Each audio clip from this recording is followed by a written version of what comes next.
I remember when we first started dating and he came home with a surprise green Mercedes. Mm-hmm.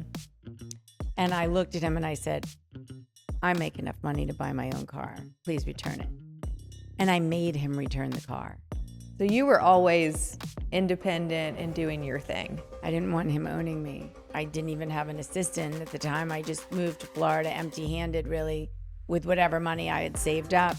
And I started to rebuild my business. I'm a broker. I have my own firm. Mm-hmm. I have, 3 women, only women under me. At 60, entrepreneur, still going strong, working literally 18 hours a day. Also realizing we're going to live a really long time. Like there's no reason in your 50s, your 60s, your 70s that you shouldn't be just going for it. Welcome to Cake for Dinner. This is not your everyday mom podcast. We laugh, we curse, we tell the truth, and we're here to ditch the perfection culture. Today, I'm sitting down with Hilary Musser, real estate broker, waterfront developer, interior designer, and one of the standout faces on Netflix members-only Palm Beach. Known for her unapologetic honesty and deep Palm Beach roots, Hilary doesn't do fake on or off camera. Hilary Musser, welcome to Cake for Dinner. Thank you. Thank you for having me. I'm really excited to be here. I love the purpose of your podcast. Awesome. Well, thanks for coming. I guess for anyone who doesn't know you or maybe hasn't seen the show, how would you describe who you are and what you do? Well, as you say, I'm unapologetically honest. Yeah. I think that's the way I have always been. Mm-hmm. My friends, my lifetime friends, and I sat with one of them for dinner from college last week, said to my new husband, Mm-hmm. the thing I love the most about Hilary is that she has never changed in the 42 years I've known her. Just never changed. Mm-hmm. No matter how much money I had or I didn't have or what I was doing or from college to now. Mm-hmm. And I feel like I've remained true to myself, a testament to my parents who brought me up and the morals and ethics that they taught me, and the way that they taught me to be. And I definitely have my dad's entrepreneurial spirit. Yes. He was a self-made guy. Where did you grow up? I grew up in Boston. Okay. And my dad put himself through MIT selling beer mugs to freshmen. And I always loved that story because he was poor and my mother was wealthy. And so, it was the granddad of my mom's side owned movie theaters. It was a great story. They came together. She loved him. They had a beautiful 65-year marriage, before they passed. So for me, I think, who I am is a reflection of my upbringing. Mm-hmm. And today, I am a highly motivated, at 60, entrepreneur, still going strong, working literally 18 hours a day, sometimes more. That gives me some nights I have 5 hours of sleep, not 6, mostly 5. I work out every day. I play tennis now once, if I'm lucky, twice a week. I used to play every day. I gave up golf. There's no time. Mm-hmm. Unfortunately, even for a little fun right now. I'm very involved in promoting my brand in many ways. As a result of the show, I've become, a model for young women and other women, even my own age, for entrepreneurship. And I've been asked to mentor so many people. I've decided to write a book. Awesome. Although I think just for fun, I'm going to call it My 6 Husbands. I meant my 5 husbands. That was a joke. So just to see if you caught on to that. Yeah. My 5 husbands. And not really talk so much about the husbands, but maybe about the learning experiences from those husbands and how that motivated me to do even more. Right? I had to become fiercely independent. I couldn't rely on a man. And I never did anyway. I mean, just to be clear. What stage so you mentioned you're on your 5th husband. At what stage did you develop that independence? Like, did you learn that because things went badly, and then you realized I have to rely on myself? Or where did you I had it. I mean, even with my husband when he was wealthy, because he went from like here to billionaire to bust. Yeah. I married him at bust. I remember when we first started dating and he came home with a surprise green Mercedes. Mm-hmm. And I looked at him and I said, I make enough money to buy my own car. Please return it. And I made him return the car. So you were always independent and doing your thing. I didn't want him owning me. Right. Right. So I think that if I really think about it, Mm-hmm. I've always had it. But it wasn't a choice, after he lost all his money and, and I married him, 40 million in debt. And then, we got divorced a few years later after we had my son, Mm-hmm. candidly, because he had an affair and he still wanted to stay married. And I just said, I can't do it. I couldn't look at him the same. Right. So sadly, I left, and that really, really put me out having to take care of myself, take care of the bills. It wasn't even so much that he was supporting me after he became broke, but he took care of everything, Sure. And I just had to learn to do it myself, Mm-hmm. right? I didn't have a big staff. I didn't even have an assistant at the time. I just moved to Florida empty-handed, really, with whatever money I had saved up. And I started to rebuild my business. Were you in real estate there and then you started over here? I was not. I was in, for fun, real estate and development in Nantucket. Okay. Starting in the 90s, just by happenstance, because our builder left our house with the roof off, filled with sand in the middle of winter. We flew up there, showed up and said, oh, this isn't going to work. I ended up calling a crew from the Poconos who had updated and renovated our very ugly lake house that my husband had bought from a friend. Okay. Because he needed help. So we didn't really want the house, but we bought the house because he was a nice guy. Right. And here we own this house. I was like, oh, this house is terrible. I have to redo it. I literally showed up 6 months later. Everything we asked them to do was done without fail, without supervision. And I said, these are the kind of guys we need to stick up here in Nantucket in the middle of winter when we're not here watching them. Right. And they immediately took the job. We bought them a little house, which was a good investment too. We flew them back and forth, every few days to see their wives. And we built a significant building business called Barclay Fine Homes. Okay. Which I ran. And we bought 5 more lots on the island. My husband and I owned it together. Mm-hmm. I did all the work, and he put up the money, to buy the houses and things like that. And then I paid him back, it went like that. And so it was really a great learning experience. And then I took, that experience, and then he lost all his money. So we weren't even married at the time. So I had to sell those lots and I had to shut down my building business. Okay. Which was really sad for me because it was very profitable. So then fast forward, I continued my real business, which was consulting to nonprofits in the area of earned revenue. Mm-hmm. I started it with the president of the Franklin Institute Science Museum. I was his corporate sponsorship director. And we had clients all over the world. I spoke mainly to science museum people because that was my background. I worked at the Franklin Institute Science Museum. Oh, wow. And opened up the first sponsorship program for any museum in the world. Okay. Nobody was doing it. Getting marketing dollars instead of foundation dollars and individual giving dollars, and using those dollars, for the museum. Okay. Like going to Comcast and getting them to sponsor the Weather Center because they had a cell phone company called Comcast Metrophone. And I came up with this crazy idea. You pick up the phone from your Motorola car phone, right, and you dial Star Sky and you get the Franklin Institute Weather Center to give you the weather. There was no weather channel. There was no internet. Right? So, these things are foreign to most young people, but not to us. Right. So, although I'm a bit older than you, I'm sure you remember those times. I'm 51, so I'm no spring not that chicken. much. So it really is, for me, a passion.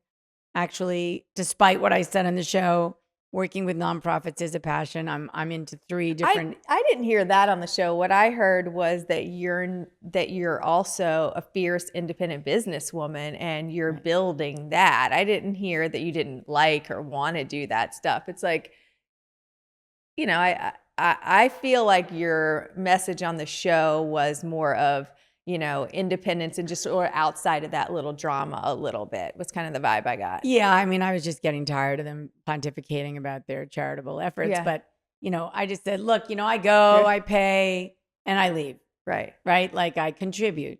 But actually this year I got caught up in three committees or one co-chair. But I mean, one human being can only do so much. Yeah. You know what I mean? For friends. If you're working. If you have a friend sharing something. Sure. Right. And they ask you to be a co-chair, you do it. I'm doing that for furry friends. Okay. Oh, well, that's good. Yeah. Yeah. And Israeli cancer.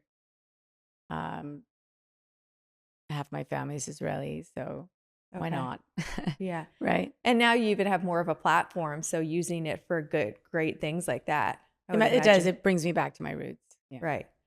Awesome. So so that you answer that question, how you got into real estate. Well, yeah, initially in Nantucket, and then I carried it to Palm Beach when I moved here. Right. Any trends that you are seeing right now in the Florida real estate market, and what should smart buyers pay attention to? Well, right now, the high end is hot. Yes. Okay. At least in Palm Beach and West Palm Beach. I don't transact so much in Boca or even Jupiter, for example. I keep my niche. We call it our farmed area. You know, you learn from a real estate school. I'm a broker. I have my own firm. Mm-hmm. I have, 3 women, only women under me. Awesome. Although I am adding a young man who I love and adore since he's born, who now is going to be a realtor, who's really going to do great for multiple reasons. And I think that it is a time where if you really pay attention to what's happening, people are just migrating to West Palm Beach. It is like the epicenter, I think, almost right now of Florida, where you have a lot of businesses, a lot of big banks, and companies that you never, ever thought would move here who are headquartering here. Right. For multiple reasons. Their employees want to live here.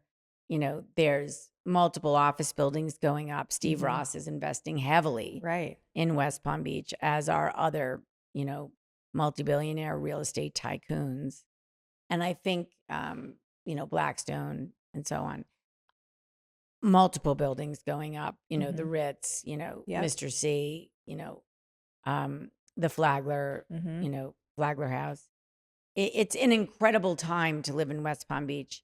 This was the place that in 2010, I decided to leave Palm Beach Island after living there for several years and move over the bridge to West Palm Beach. Well, that was the biggest controversy of the whole show. And after, and I'm a member of 2 different country clubs on the island.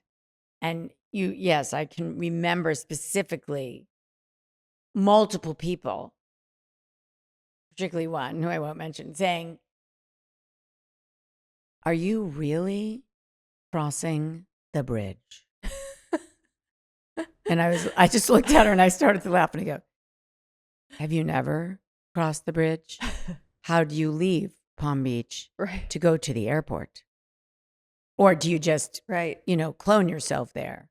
Blink like Bewitched and all of a sudden you're at the airport and you don't cross the bridge?" So look, it was like that in 2010. Right. Is it safe over there? And I said, well, the only place I've ever been robbed is at 137 Woodbridge, my first beautiful house that I lived in, that I bought from the Glazers. It was like their starter home, but it was a brand new, beautiful Ecclestone. They called it the mansion. Right. Hilary Musser, socialite, moves from Philadelphia to Palm Beach Island and moves into her, $6 million mansion. That was a lot of money back then. Right. And I borrowed most of it to move down off of the value of our home in Philadelphia. And that was a point of contention, with my husband at the time. I won. I was allowed to do that. Right. And there I was in the house with a big mortgage. And, you know, I just said, this is where I want to live. It was right, next to a place where Cooper could play tennis and whatever. Mm-hmm. So I think that this notion of the bridge has now changed. Right. When the Bristol went up 10 years ago now or something like that, and a lot of billionaires moved and bought penthouses there and sold there at the time 30 or 40 million, now $100 million mansions. Yeah. And moved there. All of a sudden, nobody could say it anymore. Who are they going to say it to? The billionaires that they so admire? Right. Why are you moving over the bridge? I never heard that. I grew up in Florida. I'd never heard it as much as I heard it on the show. Like, obviously people know Palm Beach, you know, the bridge, you know, the idea of being, on the island, but the show really emphasized the It's true. West Palm Beach and the Palm Beach. At the time in 2010, it was true. It is no longer true. Right. Which is why I was so annoyed at the discussion about it on the show, because it wasn't real and it was being talked about by people who don't know. Constantly. Who don't live on the bridge, don't live on the other side of the bridge themselves. Mm-hmm. Some of whom don't live anywhere near the bridge. Right. Which is a lot of the cast. Right. I mean, I can be at the bridge from my house in 30 seconds. So that is my real house on the show, right on the water, looking. I mean, I love where I live. Yes. I think it's one of the most magnificent locations in West Palm Beach and one of the most magnificent homes, with the exception of the new one that I just built, which is my best work ever.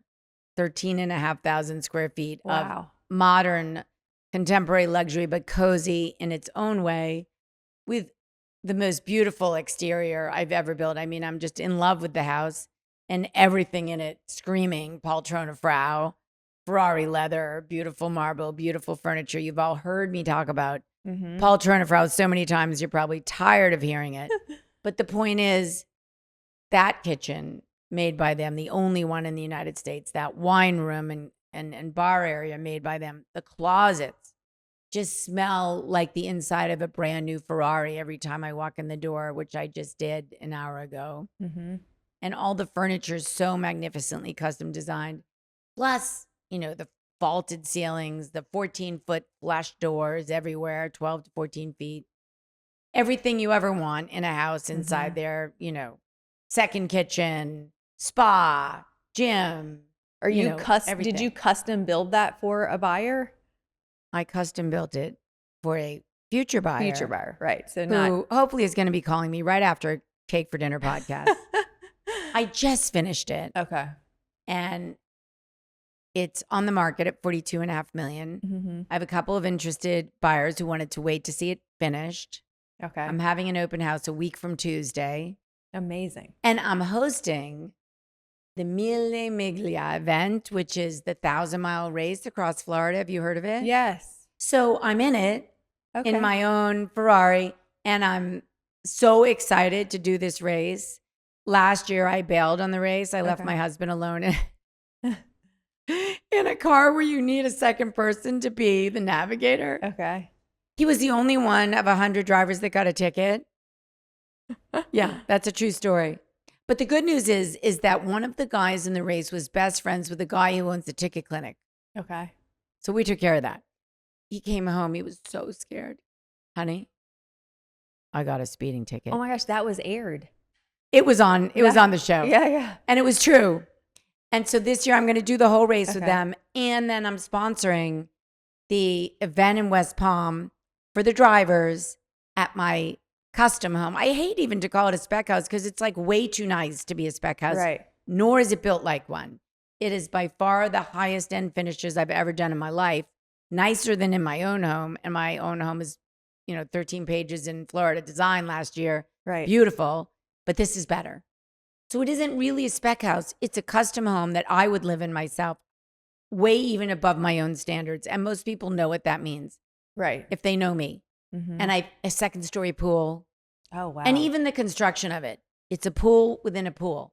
So that when it leaks, which they all do, it drains into another pool with 4 drains, which takes it down the side with hidden drains in the wall. Like I would love to see that. Amazing. Will you come to my open house? Yes, for Tuesday, sure. 4 to 7. I'll be there. I would love to see that, honestly. Thank you for letting me cavell about the house. Yeah, I'm going to video myself there. So you mentioned earlier, you've been very open about your marriages. Looking back, what do you understand now about relationships that maybe you didn't understand as a young woman? Well, you know why I'm going to name the book My 5 Husbands, because there isn't an interview I've had where they haven't brought up the 5 husbands. It's like low-hanging fruit, Hilary. You know what I mean? It's too easy. It's too easy. Yeah.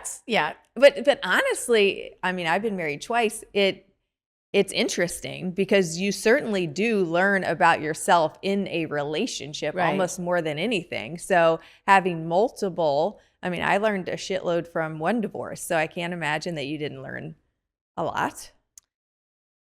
Well, I can summarize quickly. First one, never lived together, young. Just didn't, the whole living together thing didn't work for multiple reasons. Nice guy, still in touch. Second one of the 2 loves of my life, the nicest man in the world in many ways. Not in all ways, but in many ways. But a lifetime cheater, and I thought I could change him. Big mistake, women, I feel like ladies. Every woman on the planet can relate to this, though. Here are my words. Once a cheater, always a cheater. And my father said it to me before I married him. And he was right. And it was the worst phone call I ever had to make. Dad, he cheated. You told me not to marry him. You were right.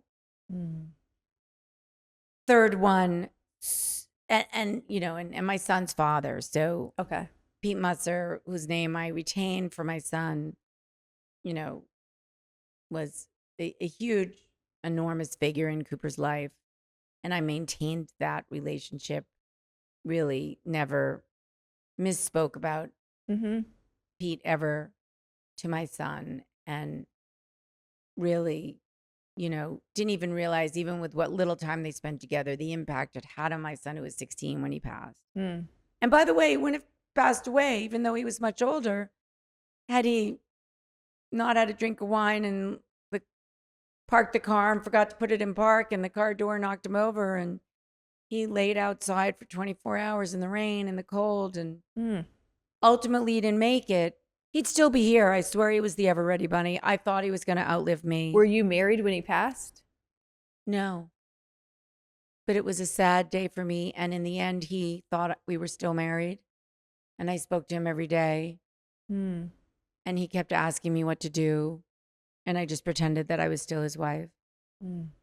It was sad.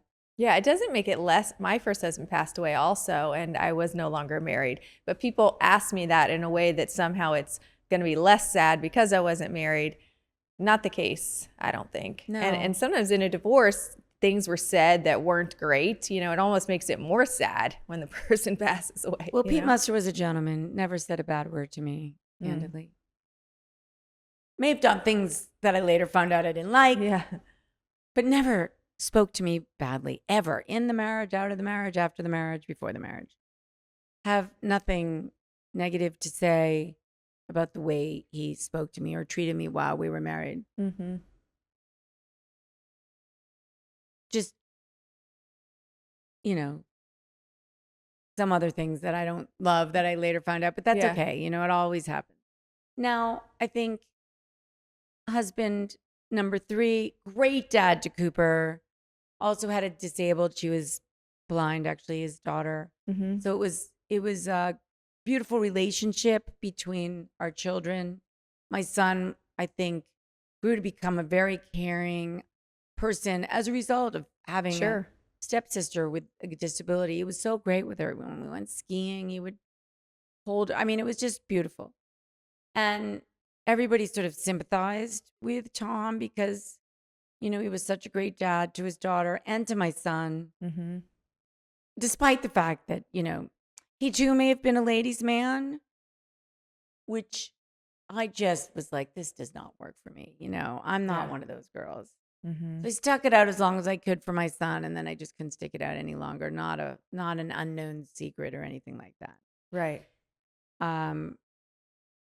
So what husband are we on now? Husband number 4, Banker Dale, we called him. The opposite of Tom. Yeah. Nothing bad to say about Dale, just didn't work. He was so the opposite of Tom, and I was somewhere in the middle, that we just were really very far apart in personality. In terms of, our social skills and what we wanted to do with our days and travel and lifestyle. Yeah. I mean, we just weren't on the same page. Sure. And, after a while, it just felt like I was living with a roommate. Mm-hmm. So, the passion sort of ended, and from then I just said I can't spend my life like living with my roommate, and even though we were still friends, it just wasn't a marriage that I wanted to be in. And he was not really happy about that, but I just kept looking at him going, why? Why do you want to stay like this? You can do better. I can do better for our heart. Sure. So it was a very uneventful divorce. Mm-hmm. Most of my divorces were very uneventful. The one with Pete was just a little bit more complicated. We had a son. It was more complicated for multiple reasons, but the rest of them were not at all complicated or difficult. Thank God. I'm an easy negotiator. I like to do deals. Mm-hmm. I don't like to not do deals. Mm-hmm. So I made deals with everybody and with whoever, whatever. So now that brings you to your current. Luke Fundanenda.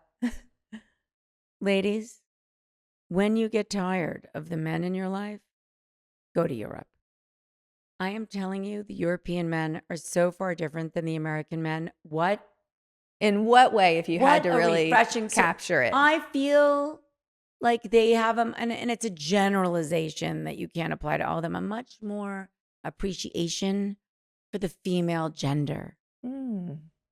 Okay? I mean, that makes sense. It is just different.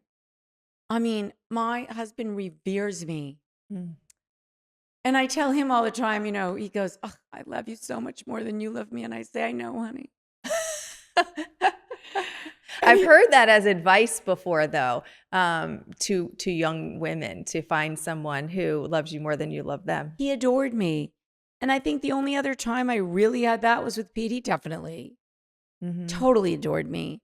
I mean, that was particularly common because of the age difference that he adored. It didn't matter what I did. He thought I was adorable.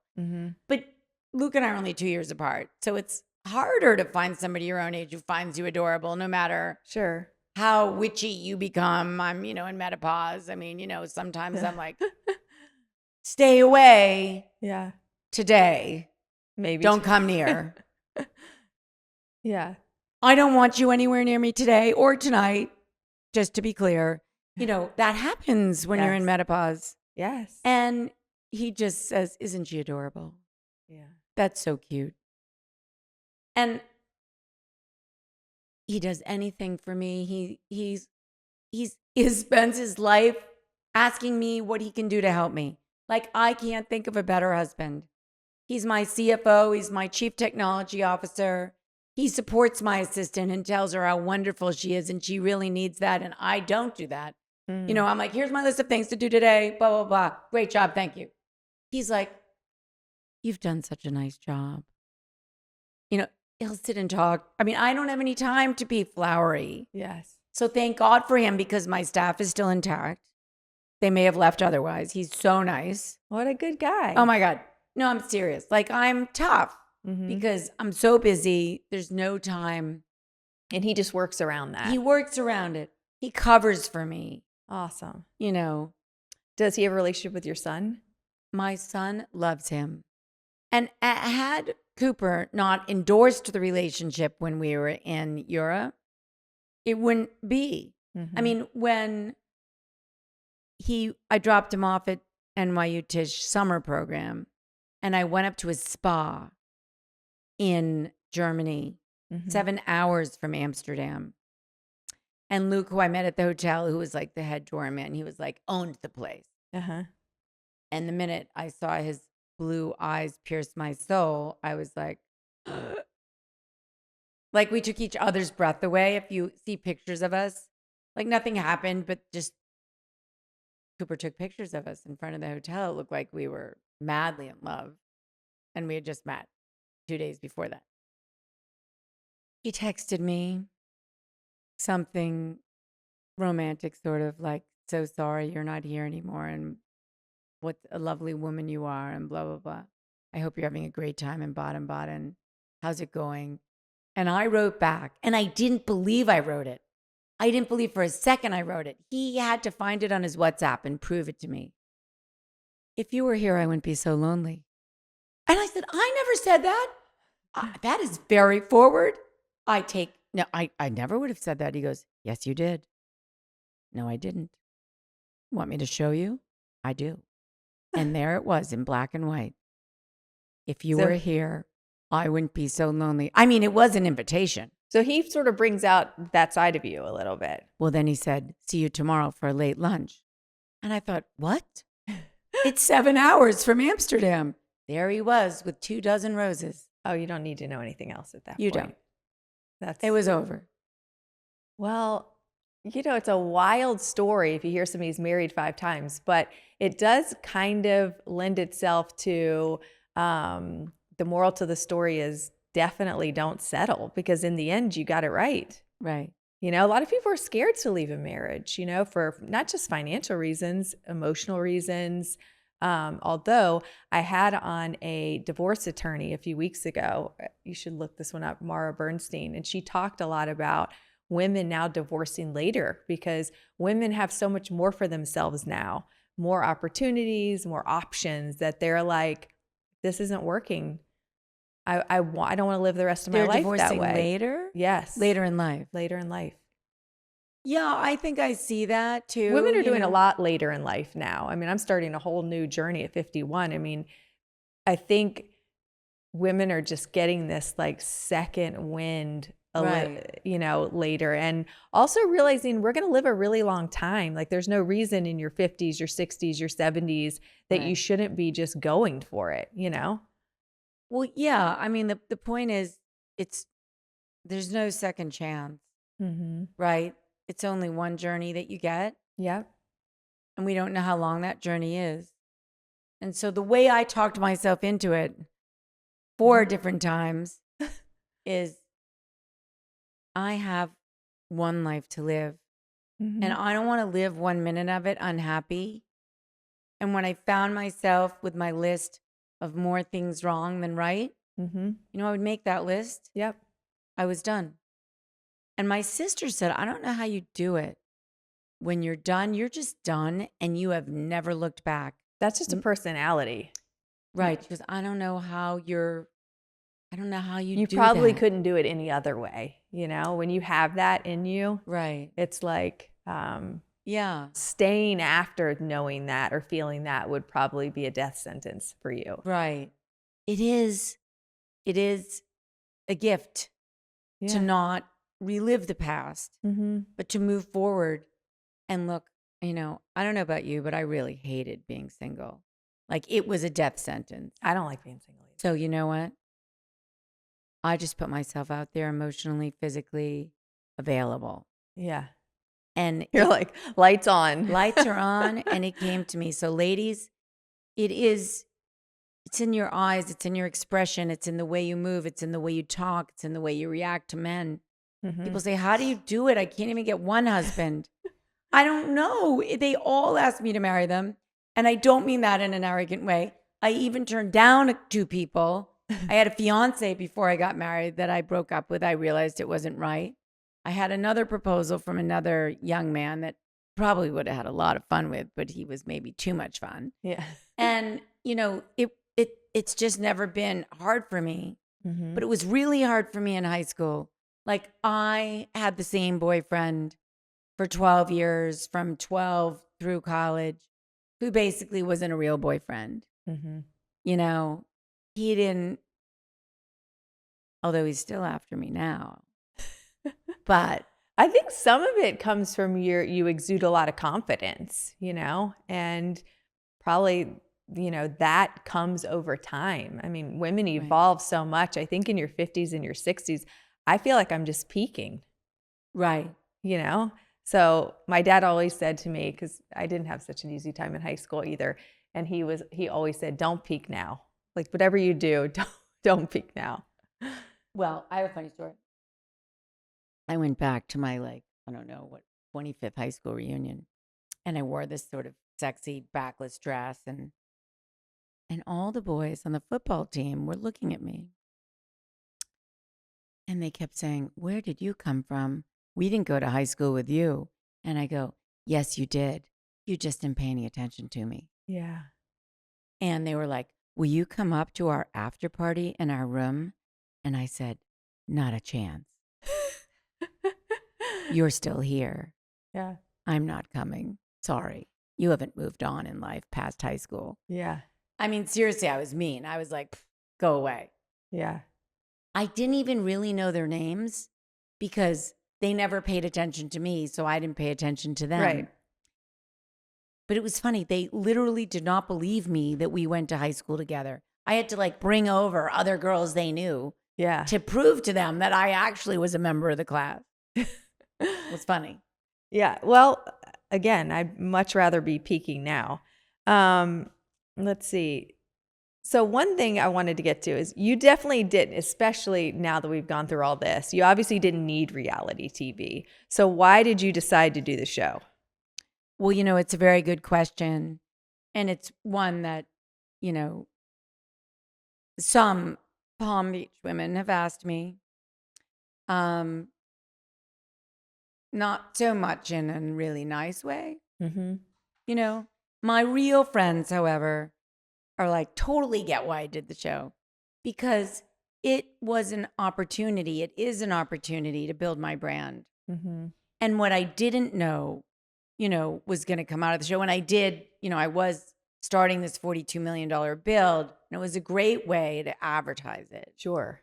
And to show the world what I do and my brand as a broker and a designer in some ways, although I'm not looking for interior design clients because I'm too busy. But to build the Hilary Musser Homes brand, I have a line of Patrona Frau merchandise coming out, which is beautiful, that we'll be selling on their website and also on another very big modern website I can't say yet. But I would like to say that, it was not an easy decision. I had to really think about it. Mm-hmm.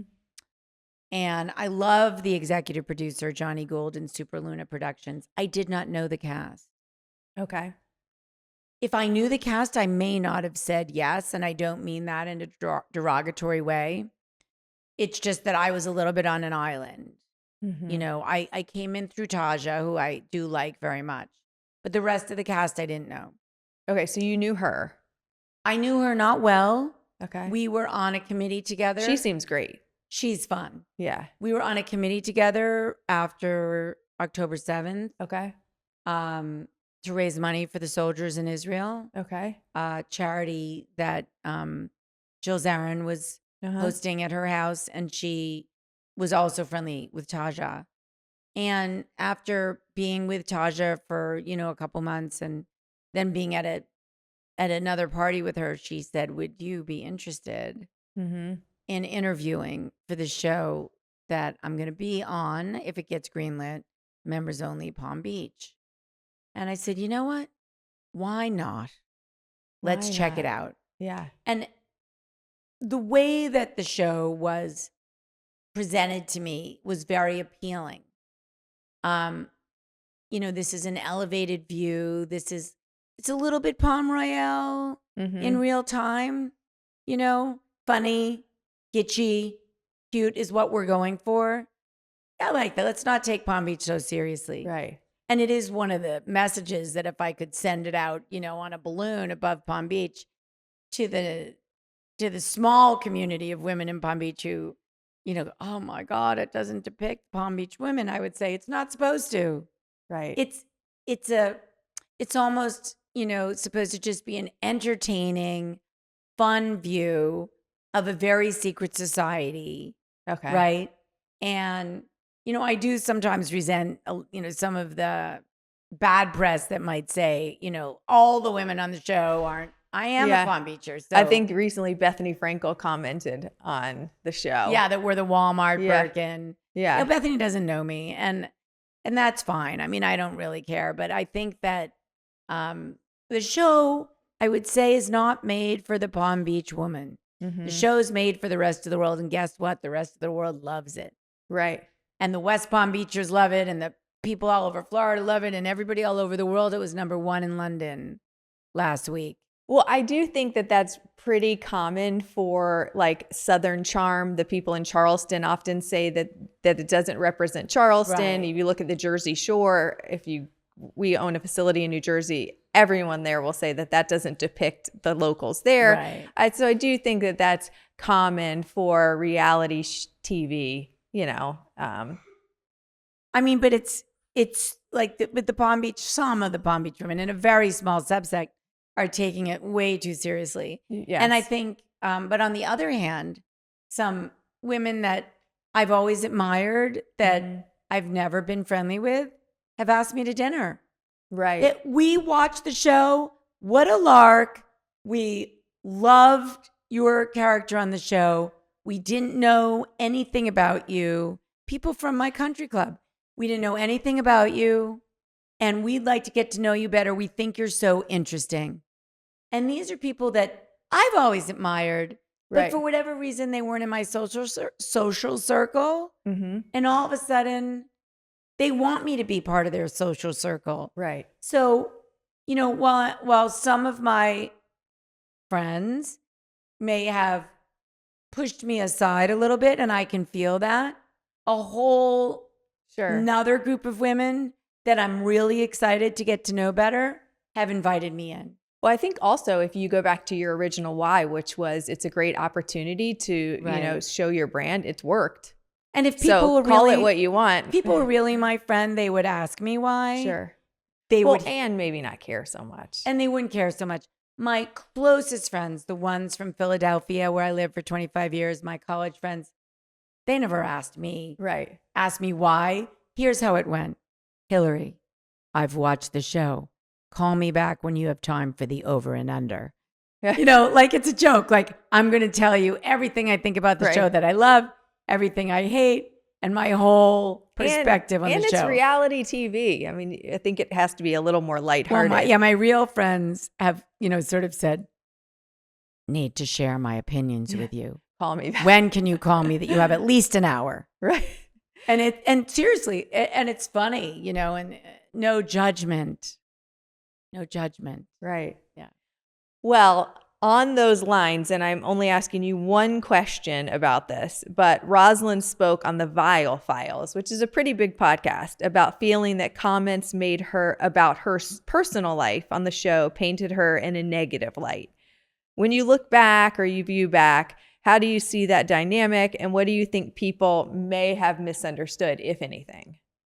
From the show or after the show? I think more from, I think she's saying that you painted her, especially her personal life, in a negative way. She was actually referring to after the show. Okay. What happened was, and you may not have heard the podcast with Heather McDonald. I think I saw clips. Yeah. So at the end of the show, the whole group attacked me. After the show? During the show in the last episode. Okay. Rosalind particularly made a comment that concerned Cooper's father. That really impacted my son. And she's since apologized for it, and we're like good, right? So I don't have anything negative to say, about Rosalind. At the time I did the Heather McDonald podcast, I was really mad. I was pissed. And against my better judgment, I spoke out about being very pissed that she spent the entire 8 episodes talking about my 5 husbands and saying how she had only had one her whole life. And it wasn't true. She actually had 2 husbands and, children from both, which I never would have brought up and knew the entire time of the show and never did bring up.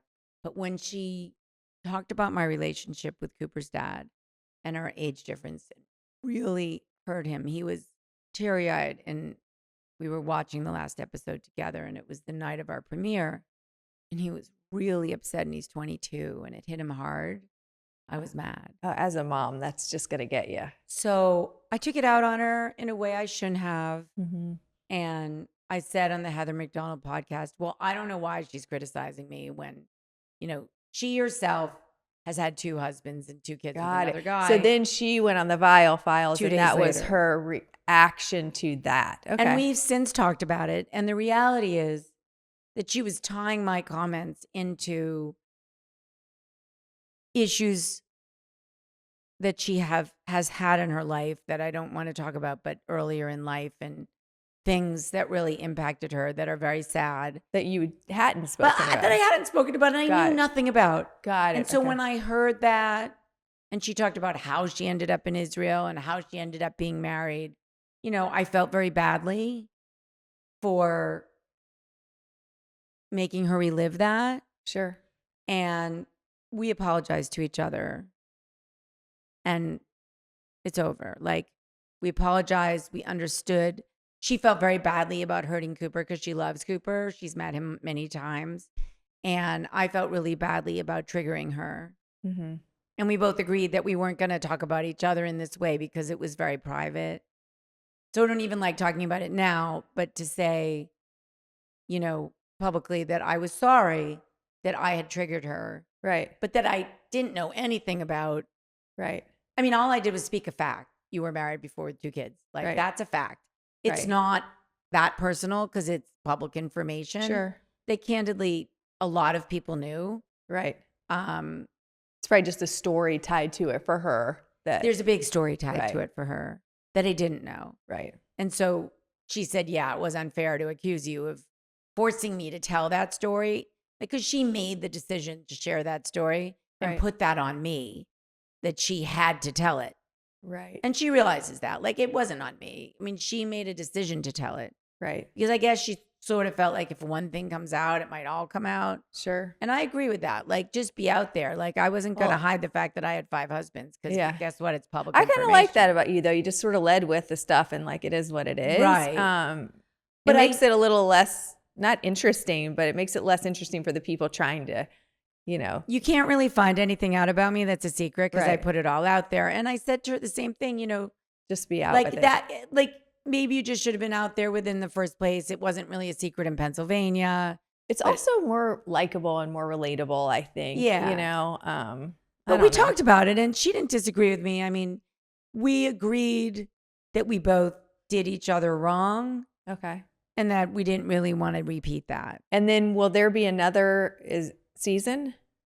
Well, that I can't really talk about that. You don't want to reveal anything on Cake for Dinner? I can't. I feel very positive about it, shall I say? Okay. But the there's the process has to play out. Right. Okay. Right. Well, if you guys need an Andy Cohen for your, if you need me to moderate. Do you want to be Andy Cohen? Yes. The female Andy Cohen? Yes. I like that. I mean, that could be good. I like that. And you're going to need a, reunion for sure. Well, I love the reunions at the end of each season. We were going to have one on the Viall Files. It was talked about. Mm-hmm. Do you need a girl? We decided not to do it. He wasn't the right person for the reunion. Well, I'm here if you need me. Thank you. We do need a woman. I agree with you. I totally, especially for that. Reality TV often gets dismissed as drama or spectacle. When you watch the show back, how do you feel about what it represents? And I think you've touched on it a little bit, but what do you hope to contribute as a woman in the space? Well, it's very embarrassing, but I've only watched the show once. Okay, well, and that's only because I have no time. Mm-hmm. I mean, I literally am. Oh, you mean you've only seen one episode? I know I've seen all 8 episodes but once. Got it. I Okay. haven't replayed it again. I mean, first of all, I lived it. Yes, right. So, I mean, I know it. But what you don't know is the cut, right? I mean, watching it, you see the cut. What was cut? What isn't cut? Sure. A lot of my spec house was cut. I was like annoyed about that because I worked really at a huge launch party and that whole thing was cut. And I was like, oh. Yeah. So I learned about TV, right? Guess what? No drama, no TV. Right. So I learned, there has to be something really catchy happening at an event for it to be covered. And that makes sense. Yeah. And so they used the highlights of the interaction between these women, and that's what didn't get cut. And I realized what sells on TV. Yeah. And I think that's why it's such a hit show, because the producers did an unbelievable job of picking what they thought would sell, and they were right. I mean, the show was in the top 10 for 12 days, which, may or may not seem like a lot to the average person, but for a reality show, it's a lot. Totally. And we were up against Stranger Things. I mean. Okay. So, that was really hard because we're up against the last 2 episodes of Stranger Things, which is the show that made Netflix who they are today. It's my 12-year-old son's favorite show. Right. So for a reality show to be in the top 10 during those weeks was a huge accomplishment. The show has been in the top 10 in a lot of different countries, London, Canada, Kenya. I mean, I thank you, Kenya. I want to go to Kenya. Everyone's going to know me in Kenya. Yeah. And, I've been to Kenya. I love Kenya. I would definitely go back. And now I'm for sure going back because I'm going to have a lot of love in Kenya. And I think that it's like really flattering, and surprising to come out this first season, have the show be so gitchy, a little bit gitchy, right? And realize that's what people want. They want to be entertained. If we had like all the Palm Beach, kind of women who don't get it, if we had 5 Hillarys on the show, because they all say to me, why didn't you have, more Hillarys, more of us on the show? If any of us, but none of us would do it. And that's not even true. Mm-hmm. Do you know how many women have written to our executive producer from the island and said that they want to be on the show? I'm sure. More than I'm allowed to say. Yes. But your point is, if it was all people like that, then maybe there'd be no show. Like they need some drama and some excitement, and 5 Hillary is boring. I wish they would mix in just a little bit of the things people struggle with, just because I think it'd make people just a tiny bit more relatable. They're going to. Yeah, I would love that. Yeah. They know that. Yeah. And I think that your value on the show is really shining the light on how much women can do. And, you're a successful woman, even though maybe you don't have to work as hard as you do now. The fact that you do is really fascinating. And I think that they really did show that about you on the show, which is cool. I ask myself that every day. Why, Hilary, are you killing yourself? You have this gorgeous European husband who loves you. Why aren't you traveling the world? So I'm aiming towards that. Awesome. I'm trying to build my brand to a place where, I have more, maybe some product endorsements. Right. And I don't have to build another $42.5 million house. Maybe I could do a smaller project. Okay. Still keep my hand in the game, still be a broker. I've done over 30 million in the last few weeks. I mean, that's a lot for me because I don't, I take on, very few clients because it's a lot of work and I like to do a good job. Sure. And be really in touch with my clients. So I would just like to say that, this amount of work to put on the house that I did to get it to where it is in the less than 2 years, a lot less than 2 years, is an incredible feat. I'm super proud of it, but I don't want to do it again. Sure. I need to have some more fun. So also the advice is, hey, maybe don't burn yourself out when you're nearing 60. Maybe learn how to slow down a little bit. I mean, how many more great years of travel do I have? Maybe 10, maybe 20. I don't know. But my parents hit every country in the world. Wow. They both worked. My mother was a teacher. My dad was an entrepreneur. But they retired at a young age. They traveled constantly. And they checked off every box. And I aspire to do that. And I'm going to start doing it. Awesome. When we're not filming. I look forward to hearing about that. So if people haven't seen the show or don't know you, but want to learn more about the show or learn more about you as a woman or your organization, how can they find you? Well, certainly on my rising Instagram. So please, help me rise even further. I had no social media presence before. Now I had either. The first month I had, I'm so proud of this. 6.8 million views to my Instagram page. It's Hilary with 1L Musser Homes. I rose from 2,000 to 25,000 followers. Wow. Which, people don't know how hard it's not an easy task. Right. It doesn't sound like a lot, right? Compared to people who have 1 million followers. But for me, that's 12 and a half times. Yes. And I'm like, that was a big accomplishment. I want to keep growing. So follow me. The following culture has changed. Sure. Less people follow. They go to your page, but they don't follow because they don't want all this stuff on their feed. Right. So it's harder to get followers. It is. So, I've just hired a new team to help me build, my brand. And I'm really working on that. You'll see better content, more content. So I'm excited about that. We've gotten a lot of publicity. I've been on Mario Lopez and all kinds of podcasts. And, yes, I've seen that. Page 6 and all that. And so that's been fun. I kind of like the press. I don't know. I just love talking. As you could tell, I never shut up.